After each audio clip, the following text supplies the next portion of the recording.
내년 총선을 향해 달려가는 총선 열전 시간입니다. 총선을 앞두고 언론 길들이기 아니냐 논란 속에 이동관 방통위원장 임명이 이루어졌고요.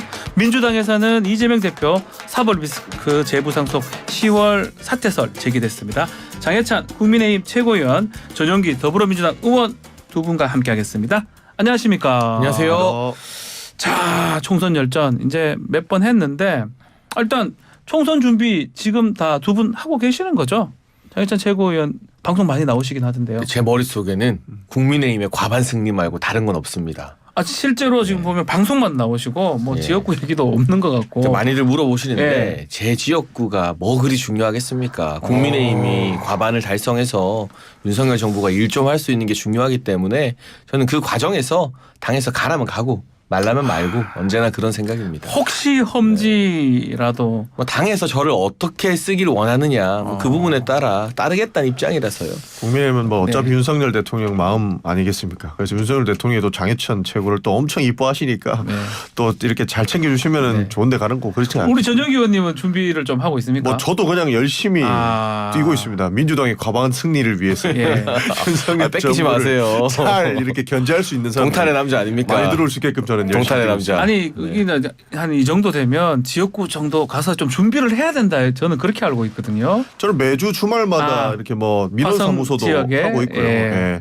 일단 많은 분들 좀 만나보고 그 사람들의 이야기를 듣고 전달하는 역할도 아, 해야 되기 때문에 예. 그런 부분에서 좀 열심히 뛰고 있습니다. 열심히 하고 있고. 예. 두 분 휴가는 가십니까? 뭐 저는 따로 계획 없습니다. 지금. 네. 저는 지금 가야 된다고 생각하고 있습니다. 왜냐하면 이 8월 달까지 회기가 없지 않습니까? 그렇죠. 8월 8월 중순까지인데 이 회기 때 휴가를 못 가면 앞으로 총선 때까지는 절대 쉬는 날이 없을 것 같아서 다녀오십시오. 그러면. 예, 가려고 좀 준비하고 있습니다. 다녀오시고 장해찬 최고위원도 뭐 김기현 대표님 9일간 베트남 가셨던데요. 네, 그래서 가족분들과 함께 또 전국 구상도 하고 이제 8월 최고위도 쉬는 거 아닙니까? 그러면? 아니요, 최고위는 또 윤재원 원내대표님 주재로 오늘부터 정상 진행하는데요. 저는 개인적으로 대통령도 그렇고 여야 대표가 휴가 가는 건 바람직하다고 생각을 하고요.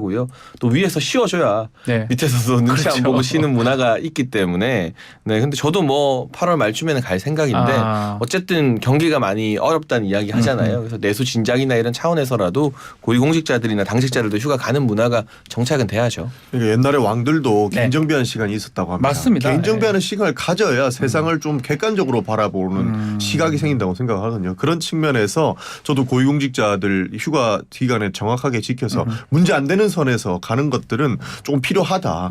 왜냐하면 지금 대한민국 너무 좀 정치가 없어지고 갈등 속으로 들어가는데 그런 부분들을 해결하기 위해서는 좀 그런 부분들 개인 정비도 하고 네. 객관적으로 보는 시각을 좀 가졌으면 좋겠다는 생각 가집니다. 네, 자 본격적인 토론 이어가겠습니다. 자, 뭐 이동관 방통위원장 임명 부분부터 얘기를 해야 될 것 같습니다. 입장부터 한번 들어볼까요? 장해찬 최고위원 어떻게 보고 계십니까? 저는 전문성과 경험을 고려한 네. 인사라고 생각을 하고 있고요. 사실은 홍보수석을 하고 또 신문 기자 출신이기 때문에 언론에 대해서 방송에 대해서 누구보다 잘 안다고 보여집니다. 네. 전임자와 비교를 할 수밖에 없는데 문재인 정부에서 임명했던 한상혁 전 위원장 같은 경우는 그 편향성이나 여러 가지 불법 때문에 지금 이제 해임이 된 상태이지만 예. 그 이전에 이분이 언론과 방송을 위해서 뭘 했는지 경력을 살펴보면 민언련이라는 매우 편향된 시민단체에서 뭐 그냥 활동한 것밖에 없어요. 네. 그 정도의 경력에 비하면 이동관 후보자가 방송과 언론 분야에서 쌓은 경력은 비교도 안 될 수준의 전문성이다라고 판단을 하고 있고요. 야당에서 어떤 이유 때문에 저렇게 반대하는지 뭐 모르는 바는 아닙니다만 뭐 제가 국민의힘의 최고위원 입장에서 봤을 때 지금의 방송 언론 환경이 기울어져도 너무 지나치게 기울어져 있습니다. 뭐 지난주에 나왔던 중앙일보 단독 보도를 보면 MBC의 라디오 프로그램 같은 경우는 야당 패널이 14명 나오는 동안 여당 패널 1명 나왔다고 하거든요. 14대 1은 해도 좀 너무한 거 아니겠습니까? 이런 말도 안 되는 이 편파적 공영 언론의 상황에서 방송 정상화를 이뤄내기 위해서는 이동관 후보자 같이 경험도 있고 또 강단도 있는 사람이 꼭 필요했을 것이다라는 판단을 하고 그 있습니다. 일이 장해찬 최고위원 아닙니까? 그렇더라고요. 네. 그러니까 제가 한 번 나가는 동안 나머지 14번은 다 야당 인사만 나온 거예요. 네. 이게 말이 됩니까? 혼자 커버되니까 그런 거 아니겠습니까? 네, 사실은 아무리 그래도 그건 아니죠. 이동관 후보자 예. 같은 경우에 뭐 편향성 얘기하셨는데 네. 이만큼 편향적인 인사가 또 없다고 저는 생각합니다. 그리고 방송을 너무 잘 알기 때문에 이 방송을 장악하기 위해서 특출난 인사가 될 수 있어서 더 위협적이고 절대 돼서는 안 된다라는 말씀 드리고 싶습니다. 네. 평행성 증명부터 먼저 한번 짚어보면 극우 유튜버를 극찬하고 공영방송을 폄하하거든요. 누가 요새 공영방송 보냐, 극우 유튜브 보지. 약간 이런 방송을 지속적으로 이제 서슴없이 해왔었거든요. 그런 사람들이 결국에 공영방송까지 극우 유튜버화 시키려고 하는 것 아닐까 하는 의심이 들 정도고, 예전부터 해오던 활동들을 보면 충분히 그에 대한 근거는 존재할 것 같다라는 말씀을 드리고 싶고, 너무 방송을 잘 압니다. 그리고 이 신문들을 길들이는 방법을 잘 알아요. 네. 그래서 기술자라는 평가를 받는 건데, 기자 출신이기 때문에 길들이는 방법을 정확하게 안다. 저는 그렇게 보고 있습니다. 2008년도 4월에 국민일보 노조에서 하나를 폭로를 했는데요. 기사가 누락됐다고 폭로를 한 겁니다. 네. 이번 건 넘어가주면 은혜는 반드시 갚겠다라고 이야기를 했고, 그 기자랑 친분이 있기 때문에 이런 얘기를 했다라고 해서 한참 논란이 됐었거든요. 그러니까 이 방법은 회유 스킬인 거죠. 두 번째, 2008년도에 청와대 대변인하고 홍보수석 하실 때는 기자 고소한 건이 6건이 넘는다고 합니다. 네. 그러니까 나중에는 결국 소를 취하하기는 했는데, 이 기자를 고소했을 때 이 기자가 결국에는 느낄 압박감, 이런 것들을 생각했을 때 아무리 소를 취한다 하더라도 검열의 역할은 똑똑했다라는 거거든요. 그러니까 회유와 압박을 적절하게 사용하고 이것을 통해서 본인들의 얻고자 하는 바들을 명확하게 할 수 있는 사람, 이게 기술자 아니겠습니까? 그런 측면에서 편향성이 있고, 그 다음에 기자를 길들이게 할 줄 아는 이런 사람이 방송통신위원장으로 된다. 이거 대한민국 언론이 무너지는 첫 번째 단추라고 생각합니다.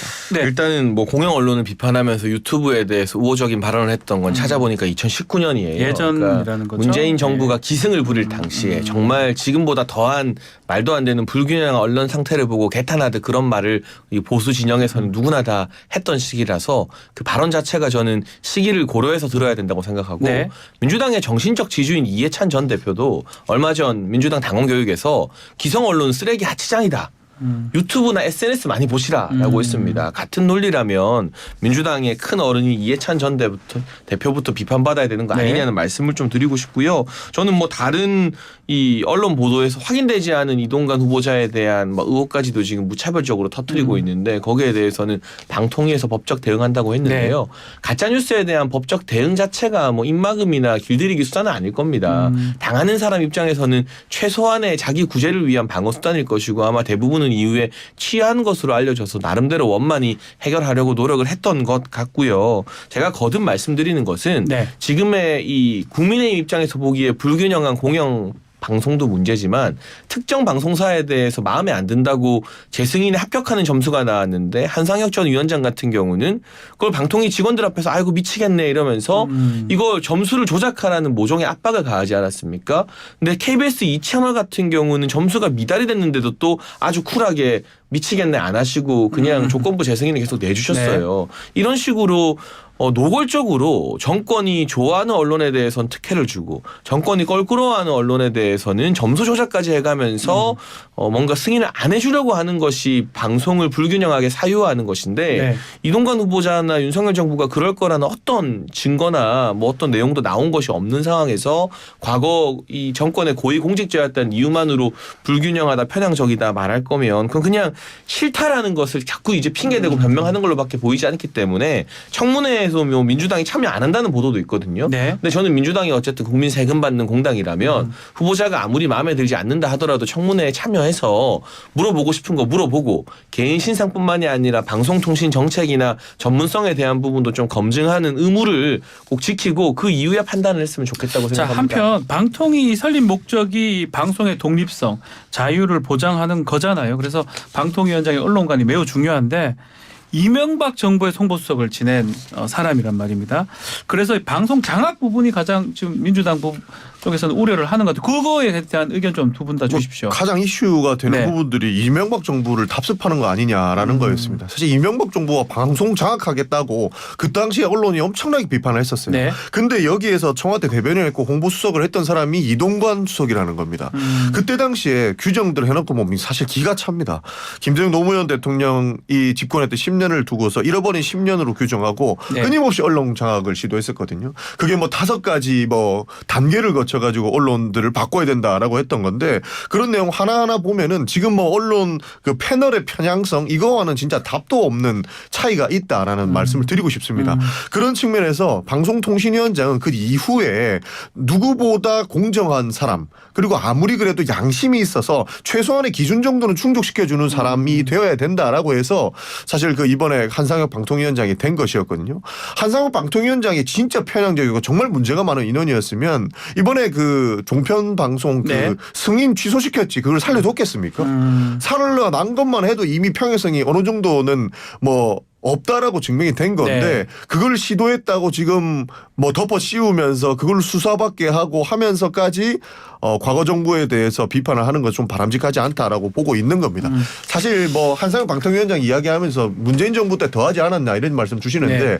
사실 여당이 지금 가장 문제는 뭐냐면 문재인 정부가 잘 못해서 바뀌었다 하지 않았습니까? 잘 못한 사람 중에 하나가 한상혁 방통위원장 아닙니까?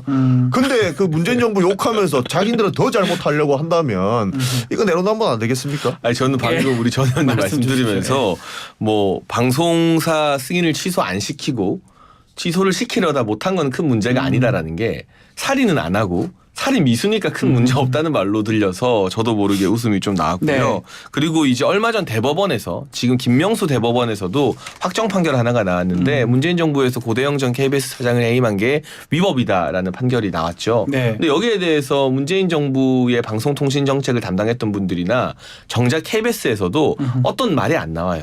근데 KBS 앵커가 방송 프로그램 클로징 멘트로 그걸 비판했는데 왜 다들 침묵의 장막 뒤에 숨어 있느냐. 그 앵커의 클로징 멘트를 KBS가 다시 보기 위해서 내리는 또 만행을 저질렀거든요. 아니 정작 대법원 확정 판결까지 나올 정도로 위법하게 방송국 사장 교체했던 거 문재인 정부입니다. 저희 주장이 아니라 김명수 대법원의 판단이에요. 근데 그랬던 분들이 지금 윤석열 정부가 뭐 무리하게 절차를 어겨가면서 KBS나 MBC 사장을 바꾸고 있습니까? 뭘 하고 있습니까? 아무것도 안 하고 있다는 불만이 오히려 지지자들 사이에서 더 가득합니다. 아침 라디오 프로그램에 이 여야 패널들 구성 한번 보십시오. 아까 제가 말씀드렸지만 심하면 14대 1까지 나온다고 하지 않습니까? 오늘 뭐 저희 같은 경우는 좀 모시고 싶은데 잘 안 나오십니다. 국민의힘 쪽은. 근데 뉴스킹도요. 우리 장해찬 그러면 안 되는 거 많은데 최고위원은 제가 나와 있으니까 많이 그냥 나오시는 넘어가는 편인데 거고요. 네. 저희는 많이 아무튼 모시려고 그러한 노력을 어떤 합니다. 편향성의 문제들이 너무나 심각하기 때문에 저는 민주당이 이렇게 이동관 후보자에 대해서 펄쩍 뛰는 것은 오히려 지금의 편향된 이 공영 언론 생태계를 그대로 놔두고 싶은 그만큼 지금 환경이 민주당에게 우호적이라는 것을 반증하는 사례가 아닌가 싶고요. 또 한 가지 이명박 정부 때 참 잘한 것 중에 하나가 이게 뭐 홍보수석 업무는 아니었겠습니다만 종편들 만든 거예요. 그 당시에 뭐 많은 반발이 있었지만 결국 다양한 방송국이 경쟁 체제가 도입되면서 이전에는 없었던 새로운 형태의 예능 프로나 다큐나 뭐 시사 프로 등등이 많이 나왔잖아요. 결국 이 독과점을 풀고 컨텐츠 공급 차원에서 국민들에게 양질의 컨텐츠를 공급하려면 다양한 방송이나 미디어 유통 생태계가 도입되어야 되는데 네. 이번에 이동관 후보자도 이제 지명되고 대통령실 기자회견에서 그런 부분을 많이 강조했거든요. 저는 이 방송 정책에 대한 전문성 부분도 청문회에서 야당이 좀 많이 질문해 주셨으면 좋겠어요. 저는 짧게 예, 짧게 말씀 아까 전에 뭐 주십시오. 살인 미수는 예, 괜찮다. 예. 이 절대 그런 내용들을 가지고 우리가 예. 확정 짓고 가면 안 됩니다. 한상혁 방통위원장도 본인은 그런 적 없다고 계속 주장하고 있는데 살인 미수라고 계속 여당이 주장하고 있는 거예요. 법원에서 그랬어요. 그러니까 그 주장을 저번 가지고 판결에서. 아니요 아직 확정 판결을 받지 않았으니까 그 부분에 재판 대해서 우리가 중이니까요. 그렇죠. 예. 규정지고 가는 것은 자체가 잘못됐다라고 생각하는 거고 한상혁 방통위원장의 이야기도 충분히 귀 기울일 필요가 네. 있다라고 말씀드리고 싶고 평양적 편향 하나만 얘기하면 제가 본 종편이나 제가 본 방송들은 애초에 더 보수주의 방송들이 더 1대1로 많았거든요. 맞춥니다. 거기는 머릿수는 맞춘다고요. 아, 그렇잖아요. 종편 방송 말하는 네, 겁니까? 종편이나 여러 가지 방송들을 봤을 때 패널의 편향성을 국민의힘에 주장할 저는 근거가 전혀 없다고 봐요. 애초에 완전 그 보수 유튜버나 아니 보수 유튜브 수준의 방송도 저는 많다고 평가하는데 그런 측면에서 패널의 편향성 가지고 우리가 방송의 공정성을 논할 그런 문제까지는 안 된다라고 봅니다. 알겠습니다. 아니 저는 기계적인 숫자만 좀 맞춰줬으면 좋겠어요. 기계적으로라도 맞춰줘 뭐 달라. 국민의힘이 좋아하는 패널을 많이 써라 이런 차원이 전혀 아니라 14대 1 너무 심하지 않냐. 그냥 1대 1만 맞춰달라는 알겠습니다. 간절한 호소를 드리는 거죠. 숫자만 보면 그런데 저는 방송에 오히려 더 민주당한테 더 비우호적인 집단이 많다. 그래서 그 숫자만 보고 얘기할 수는 없다라는 생각입니다. 자, 이동관 후보자 둘러싼 또 다른 논란이 학폭 문제입니다. 지금 아들이 학폭이 거치지 않고 전학 갔다. 그래서 사안이 종결됐다. 이게 여러 가지 좀 사실관계 뭐 입장문도 있었지만 어떻게 보고 계십니까? 이 부분이 좀 해결될 수 있을까요? 일단 두 가지 사실관계만 분명하게 저는 밝히고 싶은데요. 제가 뭐 이 사안을 다 아는 건 아니지만 일단 처음에 피해자로 지목된 분 중에 한 분이 난 피해자 아니다. 그런 프레임에 나를 가두고 재소환하지 말라라고 했습니다. 그렇다면 이분 외에 뭐 다른 분들이 어떻게 더 있는지는 잘 모르겠어요. 명확한 입장이 나오지 않는 한 이 문제를 자꾸 학폭 피해로 몰고 가는 게 그 당시에 친구끼리 다툼이었고 화해해서 잘 지냈다고 주장하는 분들한테는 정치 공세를 위한 2차 가해가 될 수 있기 때문에 민주당이 좀 조심스럽게 이 문제를 다룰 필요가 있다. 왜냐하면 중요한 건 이동관 후보자에 대한 검증보다도 지금 잘 살아가고 계신 분들을 지켜드리는 거잖아요. 그러니까 정쟁 때문에 너무 도를 넘으면 안 된다라는 이야기를 드리고 싶고요. 지금 민주당이 많이 이제 들고 나오는 근거가 그 당시에 쓰여진 진술서인데 그것도 이 입장을 밝힌 분이 알려주신 바에 따르면 본인들이 당한 피해 사실을 기술하는 게 아니라 그 당시 화해하기 전에 선생님이 그냥 학교에 떠도는 모든 이야기들을 다 해보라고 해서 자신도 확인하지 않은 내용을 그 진술서에 많이 썼다. 그러니까 그 진술서 내용 자체가 뭐 사실이라고 볼 수가 없다라고 그걸 쓴 분이 입장을 밝혔잖아요. 그러면 정말 사실관계에 근거한 자료나 근거한 내용을 들고 의혹을 제기해야지 이미 그 사건의 당사자가 이거 사실이 아니다. 나는 피해자가 아니다 한 문제에 대해서 계속 동어 반복을 하고 고장난 라디오처럼 했던 이야기를 또 하고 또 하는 것은 정쟁을 위해서 이분들에게 또 다른 상처를 드리는 일이 될 수도 있다라는 말씀을 드리고 싶습니다. 저는 장윤천 최고 말씀하시는 거 일부 공감을 하는 부분이 이 학폭 문제에 대해서 어떻게 접근할지 민주당도 조심해야 된다는 말씀을 주시잖아요. 그 부분은 동감합니다. 그러나 이 여러 가지 사안들을 봤을 때 전학 미루는 문제 결국에는 김승유 씨가 전학을 미뤄달라는 회유가 있었다라는 입장을 또 내지 않았습니까? 하나그룹 회장이었던 사람입니다. 그렇죠. 이게 너무 사실 뻔합니다. 학폭 가해자라고 보이는 사람들이 했던 방식이 뭐냐면 전학을 미뤄달라고 이야기를 한다거나 여러 가지 또 다양한 방법들을 쓰는데 사실 우리가 정순신 사태 보면서 그때 당시에도 전학 시기와 관련돼서 좀 미뤄졌다는 이야기가 있었지 않습니까? 이런 여러 가지 정황 증거들을 봤을 때 정황상 분명한 문제가 있을 수 있다라고 사실 문제 제기를 하고 있는 거고 명확한 답변이 안 오는 겁니다. 이런 부분에서 문제를 제기 안 할 수 없는 상황이고 확실하게 끊고 가려면 오히려 더 이동관 측에서 정확한 입장을 내주셔야 된다는 말씀을 드리고 싶고 청문회 보이콧도 그래서 나오는 겁니다. 청문회가 보이콧 얘기가 왜 나오겠습니까? 지금 국민의힘에서 주장하고 있는 바들에 의하면 지금 근거나 증거 그러니까 청문회에 대해서 자료를 내지 않아도 된다라는 입장들이 굉장히 많습니다. 이번에 있었던 통일부 장관 청문회만 봐도 저는 그런 말씀을 드릴 수가 없습니다. 뭐 여러 가지 변명들을 대면서 자료 요구에 대해서 일절 응하지 않고 있거든요. 사실 여기에서도 이동관 특보도 자료를 거의 내지 않을 맹탕 청문회가 될 가능성이 굉장히 높기 때문에 이거 잘못되는 거 아니냐 오히려 보이콧할 수 있는 것 아니냐 하는 의견도 나오는 거다. 그래서 보이콧 얘기가 나오는 것이다. 정리해 주십시오. 제가 봤을 때는 민주당이 한 방이 없는 것 같아요. 자신 있으면 청문회 하죠. 기본적으로 고위공직자 인사청문회는 야당의 무대입니다. 여당 입장에서 청문회는 웬만하면 피하고 싶은 건데 그런 청문회를 민주당이 안 하겠다 보이콧도 검토한다는 이야기가 나온다는 건 지금 언론을 통해서 계속 제기하다가 결국 큰 실체 없이 아까 말한 당사자나 이런 분들에 의해서 반박될 것 이상의 뭔가가 없기 때문에 그냥 장애전으로 가겠다. 민주당이 최근에 뭐 장애 집회도 되게 많이 했었잖아요. 근데 제가 그냥 민주당이 또 제일 야당이니까 한 가지 충고를 드리면 그 장애 집회에 저희 국민의힘이 자유한국당 시절에 또 미래통합당 시절에 황교안 대표 정말 밥 먹듯이 하던 거거든요. 근데 그 결과가 지금의 180석 민주당을 만들었습니다. 그러니까 이게 국회에서 국민들이 충분한 권력을 민주당에게 줬는데 자꾸 그 권력과 제도를 이용하지 않고 장애로 나가는 거 이거는 답이 안 된다는 것을 이 아이러니하게도 자유한국당이 증명했기 때문에 이왕이면 국회의 제도 안에서 민주당이 뭐 한 방이 있건 없건 뭐 검증을 하는 그 절차를 거쳐야 된다고 보고 있습니다. 전영기 의원 짧게 말씀. 청문회 말씀 한마디만 더 드리면 사실 뭐 한 방이 없다 이런 말씀을 해주셨는데 그게 아니고요. 청문회를 하든 말든 여론이 어떻든 말든 대통령 마음대로 하는데 무슨 청문회가 필요하냐 이런 비판이 있는 건 사실입니다. 그래서 여러 가지 가능성을 열어놓고 봐야 되는 것이고요. 저도 청문회에서 문제가 있는 건 지적하고 가야 된다고 생각합니다. 알겠습니다. 자 민주당 이야기도 좀 해보겠습니다. 자 이재명, 이낙연 전 대표 두 분 지난 주말에 만났습니다. 두 차례 연기 끝에 만났는데 총선을 앞두고 여당 입장에서 좀 위협이 되는 겁니까? 두 사람 만난 거? 여당에서 이 두 분의 만남에 별 관심이 없어요. 관심이 없군요. 그러니까 그냥 대변인단 논평 정도는 예. 나가지만 저희 여당의 고위당직자가 여기에 대해서 따로 이야기하거나 뭐 그러진 않잖아요. 지금 사실 수해 복구도 빨리 해야 되고 민생도 엄중한데 개파 다른 두 분이 만나서 한쪽은 개딸 또 한쪽은 뭐 연인합인가요? 이렇게 자꾸 팬덤으로 이 기싸움하는 게 무슨 의미가 있나 모르겠고요. 두 분이 싸우시든 손을 잡으시든 그냥 별 관심이 없습니다. 여당은. 자, 두 분 만났던 소식보다 더 지금 큰 소식은 이재명 대표의 10월 사퇴설입니다. 그리고 차기 당대표로 김두관 의원이 지금 거론이 되고 있는데 혹시 들은 바가 있는 겁니까? 뭐 그런 찌라시들이 여러 돌기도 예. 했죠. 그러니까 뭐 10월에 사퇴한다는 소리가 왜 있냐면 그 당원 당규상 예. 총선이 얼마 남지 않은 시기, 그러니까 한 8달 정도 돼야 이 새로운 전당대회를 하지 않고도 비대위 체제가 가능합니다. 비대위 가능한 시점이 10월이군요. 그렇죠, 그렇죠. 근데 이거 조금 빨리 사퇴를 하게 되면 비대위 없이 그냥 전당대회를 해야 되거든요. 되니까. 근데 이런 상황에서 전당대회를 사실 어떻게 하겠습니까? 그래서 10월 정도 되면은 총선이 얼마 안 남지 않았기 때문에 비대위 체제가 가능하다라고 해서 10월 사퇴설이 나왔던 것 네. 같은데 이렇게 김두관 의원이 뜬금없이 거론된 거 저는 큰 의미 없다라고 보고 있습니다. 이렇게 될 가능성이 엄청 높다라고 평가하지는 않거든요. 네. 왜냐하면 내년 총선에서 승리하든 지든 어차피 이재명 대표 책임론을 거론할 겁니다. 이기든 지든 이재명 욕할 거고, 그러니까 이기면 이재명 욕 안 하겠죠. 이기면 이재명 칭찬하겠죠. 그렇죠. 이기면 이재명 칭찬할 거고, 네. 지면 이재명 욕할 욕할 건데 거고. 누가 대표를 하든 무슨 상관이 있습니까? 그런 측면에서 봤을 때 큰 의미가 있는 그런